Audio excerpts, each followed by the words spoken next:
Story 1. I get very annoyed when people tell me basic information, assuming I don't know it. If they were condescending or something, then maybe I'd be safe. But no, I am a massive prick when it comes to this. They are just trying to help, but I always take it as, oh, he doesn't know this. He's an idiot. I mostly blame my mom for this. Story 2. I don't really say anything when it upsets me, trying to keep the peace. Then, all of a sudden, one little thing can make me become very upset, which hurts my relationships. Story 3.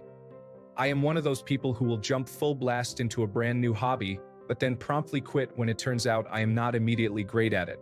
This has led to a lot of credit card debt, unfinished projects, and unused stuff around the house. Edit. Yes, this is definitely due to attention deficit hyperactivity disorder. I've been diagnosed twice in my life, but, unfortunately, I am not currently medicated. Story 4. I'm very cynical and mistrusting about people's intentions, always thinking they have ulterior motives when they're friendly to me.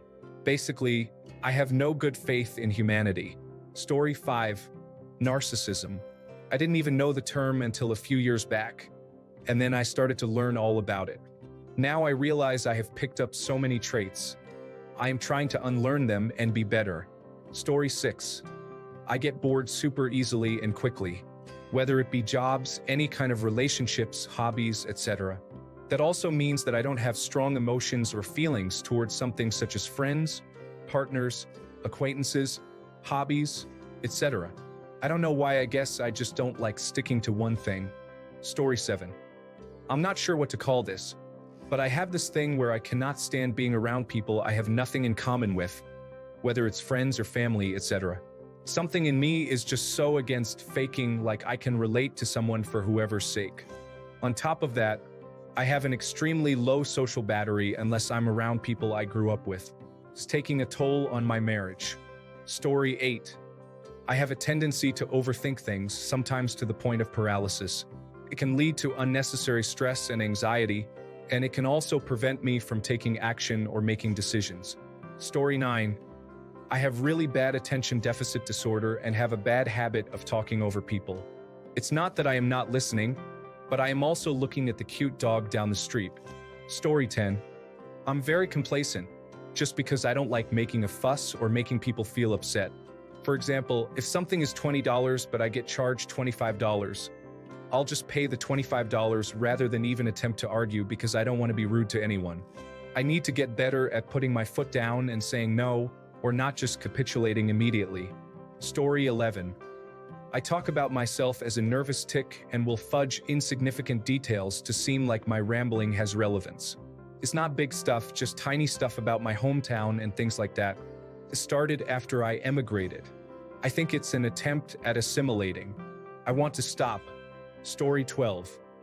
I create ridiculous situations in my head and allow my anxiety to control and cripple me. I'm working on it and actually making lots of progress, but it has caused me many problems. I also get incredibly defensive if I feel like I'm being looked down on in any way. Definitely, a self-esteem issue always makes you take a good hard look in the mirror. If you experience this, go to therapy or start finding ways to build yourself up. It goes a long way. Story 13. I never really have strong feelings about anything. I am very apathetic. I have noticed recently that I also lie compulsively about little things sometimes. I also have a pretty chronic inferiority complex, and my baseline is to assume that everyone thinks I am really stupid. I also feel like I do not love my friends as much as I should. I could quite happily never see most of them ever again. Story 14. I will find your weakness or something you did that was bad and hold it in my back pocket. If you make me angry, which takes a lot, I will use it against you. I also hold grudges. Other than that, I'm pretty good. Story 15. I get really snippy when I'm really hungry, overly tired, or overwhelmed with a situation, and end up lashing out at others, especially my husband. I know this is pretty common, but I really wish I could keep my cool better. I feel awful every time it happens. Story 16. I interrupt people when I already know what they are going to say, instead of letting them finish their sentences. I also overshare at times when it would be better to keep more things to myself. Additionally, I have a tendency to view the world in a negative light and assume the worst of people. Story 17. I think everybody deserves rights and is fundamentally equal, but in general, as a person living their life, I think I'm better than some people. It's mostly people I dislike, such as creeps, rapists, people who mistreat my friends, and so on. If there's someone I don't like, I will treat them as if they don't exist or roll my eyes and walk away if they come near me or try to initiate. I'm perfectly happy with being this way. I curate the people around me to be the people I like and love. However, it is a little toxic because it makes some people, generally non-confrontational people, uncomfortable. Story 18. Apparently, if I really like a guy, I get really clingy, needy, jealous, and possessive. I know it's not healthy, but my boyfriend actually thinks it's attractive, so I doubt I'm going to rectify it anytime soon. Story 19. I smoke about a pack of cigarettes a day, and I use a water pipe to go to sleep every night. I am successful in my field, and I am in great shape, so most people wouldn't know. Story 20. My moods aren't something I always have control of, so some jokes I'll laugh at one day will also hurt my feelings the next time. I could be having a good day, but sometimes my mood just drops. I hate this about myself, and if I fight against the bad mood, I just cry. It's hard to explain to my partner, and it's hard for them to understand it's not their doing. Also, I'm stressed in loud social settings. Sometimes it becomes impossible for me to talk with people, so it looks like from the outside that I'm in a bad mood or upset. I forget things to the point I'm convinced I never heard of the thing or plan. I realize often too late that I am the wrong one. Story 21. I can be very inconsiderate. I do care when someone tells me, but so many things that others want fly past me because I am too preoccupied with myself. Story 22. I do not know about toxic, but I act like prey, for lack of a better word in English. I am extremely naive and easily gaslit, hoping to grow thicker skin as I enter my 30s. Story 23. Even though I give everyone a chance, I am horrible about giving second chances. I used to be a doormat and just let the world walk over me. I think I overcorrected. Story 24. I'm a terrible loser. I can't enjoy any game if there is competition involved.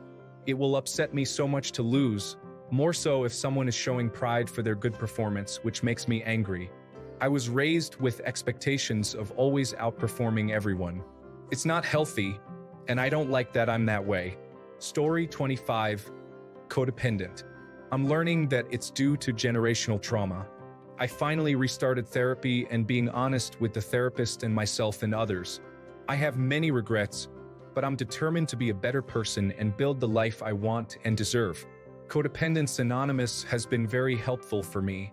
Story 26. I am stupidly paranoid. I have never been cheated on, but I always think the person I am with is cheating on me, despite them showing zero signs of cheating.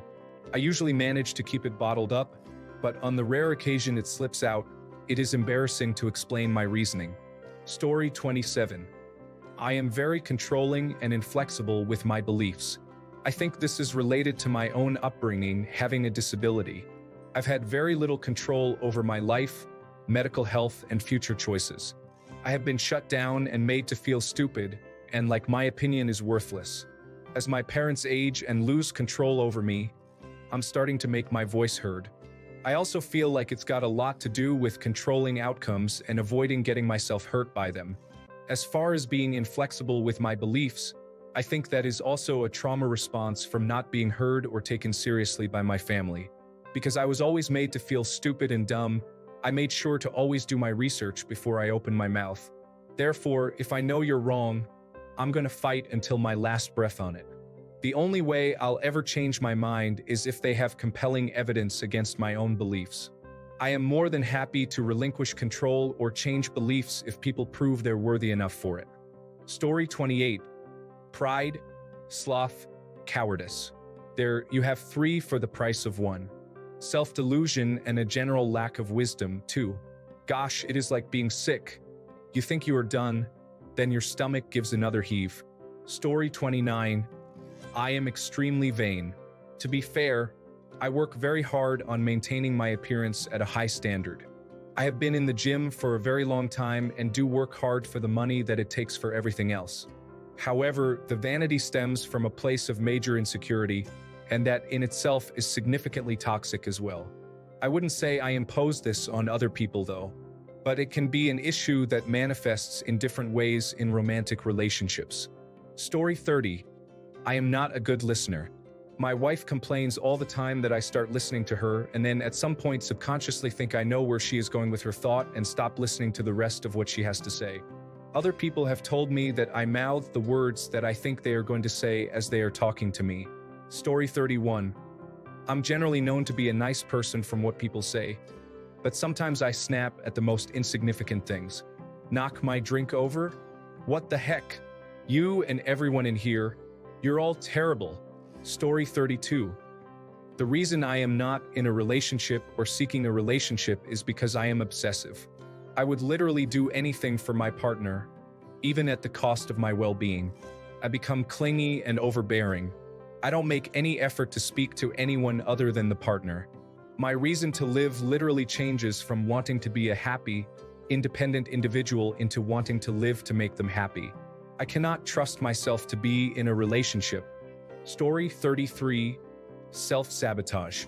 Whenever I have expectations placed on me, I immediately fail at the task, regardless of whether doing the task is good for me or not. Failing becomes a habit and confidence is shot.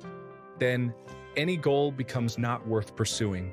It becomes a cycle of self-harm.